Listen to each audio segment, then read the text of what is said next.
গত কয়েকদিন ধরে বাংলাদেশের রাজনীতিতে তোলপাড় খবর শেখ হাসিনার ডিসেম্বরে ফিরে আসার ঘোষণা। এবং আপনারা জানেন যে আপনাদের অনুরোধের প্রেক্ষিতে, দর্শকদের অনুরোধের প্রেক্ষিতে আমরা আমাদের শ্রদ্ধাভাজন এবং সবার প্রিয় আলোচক ভারতের দিল্লি প্রেস ক্লাবের সাবেক সভাপতি জনাব গৌতম লাহিড়ীকে আমরা পরশু আমন্ত্রণ জানিয়েছিলাম এবং আপনারা আগ্রহ ভরে তার সমস্ত আলোচনা শুনেছেন। আজকে কিছু আপডেট থাকা বিদায় দাদা নমস্কার জানিয়ে শুরু করছি আপনাকে। আমরা জানি যে ভারতের পররাষ্ট্র মন্ত্রণালয়ের সাপ্তাহিক যে নিয়মিত ব্রিফিং, সেই ব্রিফিং এ শেখ হাসিনা প্রসঙ্গ উঠে এসছে। আজকে সেই ব্রিফিং এ কি কি বিষয় উঠে এসছে এবং কি ছিল একটু যদি কাইন্ডলি আমাদের দর্শকদের জানাতেন। দেখুন, পররাষ্ট্র মন্ত্রণালয়ের ব্রিফিং এ নানা বিষয়ে প্রশ্ন হয়ে থাকে। তা আমি নিজে প্রশ্নটা করছিলাম মুখপাত্রকে যে শেখ হাসিনা সম্প্রতি একটা ইন্টারভিউ দিয়ে বলেছেন তিনি দেশে ফিরতে চান এবং সেক্ষেত্রে তিনি ডিসেম্বরে ফিরতে হইবেন, এরকম একটা বলেছেন। তখন যেটা মঞ্চ থেকে যে উত্তরটা দেন রণদীপ জয়সওয়াল, তাতে তিনি বলেন যে ভারতের কাছে একটা বাংলাদেশের একটা প্রত্যর্পণ চুক্তি অনুসারে একটা রিকোয়েস্ট, অনুরোধ পেন্ডিং আছে। সেই কারণে আমাদের যদি ফেরত দিতে হয় তাহলে এক্সট্রাডিশন ট্রিটি চুক্তি অনুসারে যে আইনি প্রক্রিয়া, বিচার বিভাগীয় প্রক্রিয়া, সেই অনুসারে ফেরত দেওয়া যেতে পারে। কিন্তু তিনি যে শেখ হাসিনা ফেরত দিতে, তিনি যে চলে যেতে চান ভারত ছেড়ে এবং তার নিজের দেশে ফিরতে চান, সেটা আমি এটাও প্রশ্ন করেছিলাম যে আপনাদের সঙ্গে বাংলাদেশ সরকারের কোনো আলোচনা হয়েছে কি, সেটারও কোনো জবাব দেননি। কিন্তু এর পরে আমাদের সাধারণত যেটা হয় যে ব্রিফিং এর পরে এগুলোর অনেকে আমরা ব্যাখ্যা চাই যে এটা আপনি বললেন তার অর্থ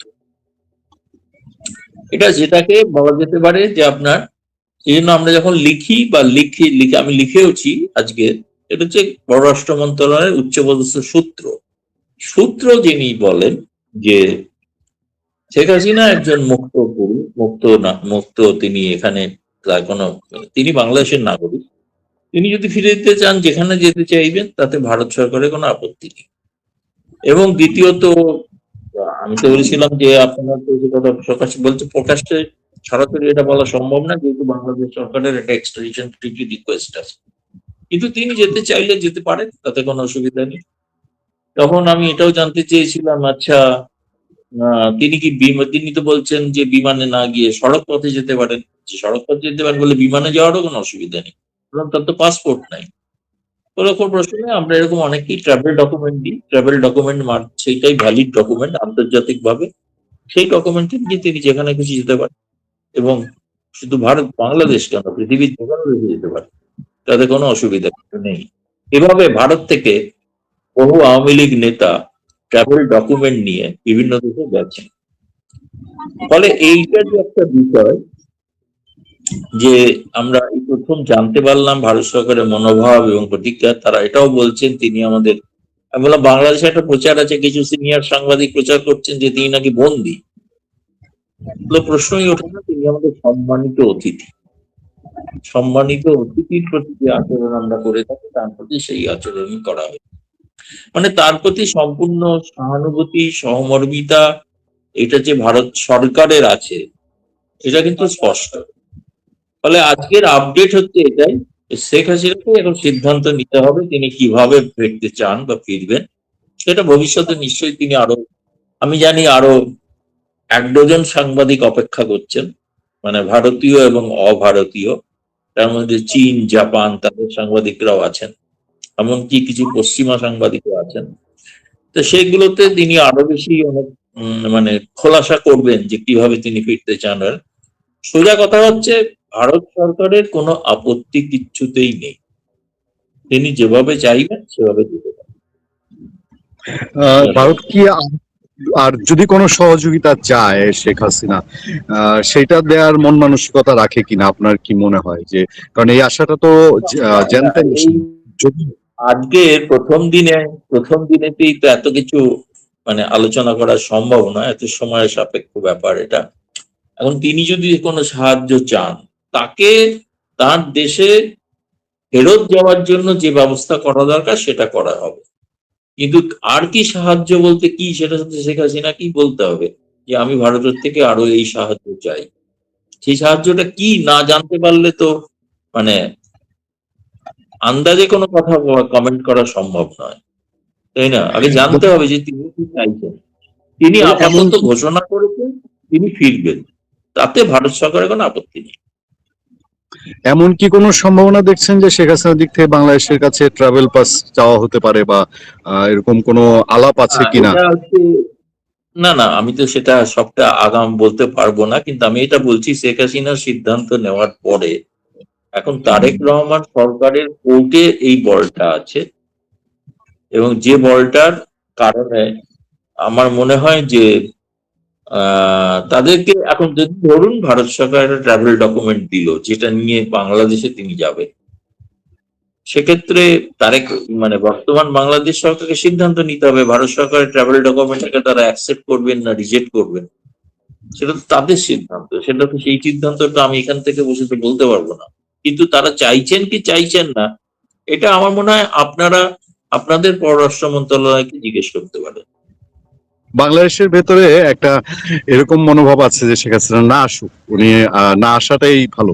এটা বিশেষ করে যারা জুলাই যোদ্ধা দাবি করে, আমরা যাদেরকে তথাকথিত জুলাই যোদ্ধা বলি অথবা জুলাই ব্যবসায়ী বলি, তাদের মধ্যে আওয়াজটা বেশি, বিএনপির মধ্যে না, যে তিনি না আসুক, না আসলেই ভালো। আপনার আপনার বিশ্লেষণ কি, কেন এই অংশটা এরকম চাইতে পারে? কারণ আপনি তো পর্যবেক্ষণ করেন সবকিছু। যদি শেষ পর্যন্ত বাংলাদেশে পৌঁছান এবং তিনি সেখানে যদি যান, তাহলে যারা বলছেন সব বিপ্লবের কথাটা তারা অপ্রাসঙ্গিক ইতিমধ্যেই হয়ে গেছে। এখন শুধু সংবাদপত্রে আছেন তারা, আর চাঁদাবাজিতে আছেন, তাই না? শিল্পপতিদের থেকে চাঁদা তোলায় আছেন, আর কোনো কাজে তো তার নেই। ফলে তাদের কোনো ভূমিকা কিছু নেই, তারা যে আরো অপ্রাসঙ্গিক হয়ে যাবেন এ বিষয়ে কোনো সন্দেহ নেই। সেই জন্যই তারা মুখে যাই বলুক আদতে চান যে শেখ হাসিনা যেন না যায়। সেই জন্যই তো শেখ হাসিনা কিন্তু তার মধ্যে একজন বুদ্ধিমতী নেত্রী, এই জিনিসটাকে তিনি বিশ্লেষণ করেই এমন একটা চাল চলেছেন যে আমি যেতে চাইছি, আমাকে বাংলাদেশে যেতে দেওয়া হচ্ছে না। তিনি তো বিচারের মুখোমুখি হতে চাইছেন, বিচারের মুখোমুখি হবে তিনি তো বলছেন না আবার তাকে গণভবনে বসিয়ে দিতে, তা বলছেন না, বলছেন বিচারের মুখোমুখি হবে, ন্যায় বিচার হতে হবে। উনি যে সড়ক, আপনার কাছ থেকে আমরা জানতে পেরেছিলাম যে ওনার সড়ক পথে আসার সম্ভাবনা আছে, তিনি বা পদ্মা সেতু হয়ে আসতে পারেন আপনি বলেছেন। এটা কি কৌশলগত কোনো কারণ কিনা, বা এটার এফেক্ট কি না, হতে পারে? এটা কৌশলগত নয়, কৌশলগত নয়। এটা কারণ হচ্ছে এটা তার স্বপ্ন, এটা তার স্বপ্ন। তিনি চান যে যখন এভাবে তিনি তো একটা বিমান বাহিনীর বায়ুসেনার বিমানে করে চলে এসেছিলেন, তিনি যখন মানে ধরুন 1981 সালে ফিরে গিয়েছিলেন, সেটা ভারত থেকে তো তখনকার যে সরকার তারা তো অ্যাকসেপ্ট করেছিল, তারা তো সেই ট্রাভেল ডকুমেন্ট ইত্যাদি দিয়েও ছিল এবং গিয়েছিলেন, তিনি শুধু বিমান পথেই গিয়েছিলেন। এখন এটা এই কারণে যেহেতু একটা মানে বাংলাদেশে একটা ধরনের প্রচার না করা হয় যে তিনি আসলে তাকে বাংলাদেশের মানুষ চায় না, তিনি স্বৈরাচারী ইত্যাদি ইত্যাদি যেগুলো বলা হয়, তো তিনি সেই জন্য সচক্ষে সাধারণ মানুষের মধ্যে গিয়ে সেটা বুঝতে চান তারা কি সত্যিই তাকে পছন্দ করেন না ঘৃণা করেন। এটা কিন্তু আপনাকে আবারও বলছি, আমি আবার ব্যাখ্যা দিচ্ছি, এটা নয় যে এই রূপটা তিনি ঠিক করে ফেলেছেন। এই রূপটা পদ্মা না হয়ে উত্তরবঙ্গ হতে পারে, মধ্যবঙ্গ হতে পারে, রংপুর হতে পারে, মুর্শিদাবাদ কোথায় হবে সেটা কিন্তু বলেনি। কিন্তু আমি একদিন জিজ্ঞেস করেছিলাম যে আপনাকে যদি কালকে বলা হয় আপনি যান বাংলাদেশে, তাহলে আপনার কিভাবে আপনি যেতে আগ্রহী? বলেছেন আমি আমার তৈরি করা পদ্মা সেতু দিয়ে পৌঁছাতে চাই, কারণ ওই পথে আমার পথে ঢাকার পথে গোপালগঞ্জ এবং টুঙ্গিপাড়া পড়ে, সেখানে আমি যেতে চাই, সেখান থেকে ঢাকায় আসবো। পরবর্তীকালে যেহেতু তখন আপনাকে বলা হয়নি, আমি অন্য জায়গায় বলেছি, বলছেন তারপরে আমার তৈরি করা মেট্রো রেলে চেপে আমি সচিবালয়ের কাছাকাছি আসবো। তো এটা তার একটা স্বপ্ন, এইটা রুটটা ফাইনাল করে ফেলেছেন এমন কিছু না, কিন্তু এটা হলে যেটা হবে সেটা হচ্ছে আপনাকে সেদিন বলেছি কিনা আমি জানি না, যে 4 আগস্ট 2024 সেনাবাহিনী ঘোষণা করেছিল যে যদি জনতার জমায়েত হয় তারা সেখানে গুলি চালাবেন না। শেখ হাসিনা যদি সত্যি উপস্থিত হন, তাহলে যে পরিমাণ জনতা সেখানে যুব সমাবেশ ঘটবে, যেটা আমি রোজ মানে সেখানকার মানুষের উৎসাহ উদ্দীপনা থেকে বুঝতে পারছি, তারাও মুখিয়ে আছেন, খালি বলছেন একবার ডেট তারিখটা বলুন আমরা তৈরি আছি।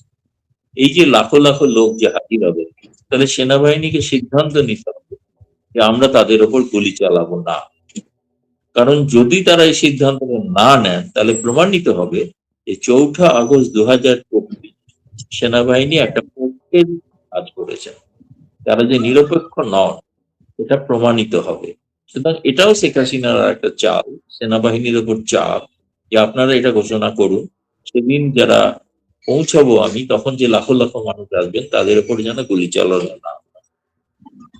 দাদা, আমরা যেটুকু বুঝতে পারলাম যে ভারত সরকার তার কোনো বাধা তো হবেই না তিনি একা আসতে চাইলে, এবং সেই একা আসার জন্য যে সহযোগিতা দরকার সেটা তারা করবে। আমি এই আজকের সংক্ষিপ্ত অনুষ্ঠানে, আপনারও ব্যস্ততা আছে, আমি দুটো ছোট ছোট বিষয় দিয়ে শেষ করবো। একটা হলো বাংলাদেশ সরকারের পক্ষে আচ্ছা আমি শেষ করে দিচ্ছি। বাংলাদেশের তথ্য উপদেষ্টা আজকে বলেছেন যে শেখ হাসিনা ফিরবেন, সেটা তার ফাঁসির রায় কার্যকর হোক এটাই প্রত্যাশিত। হ্যাঁ, আপনার কি মনে হয়?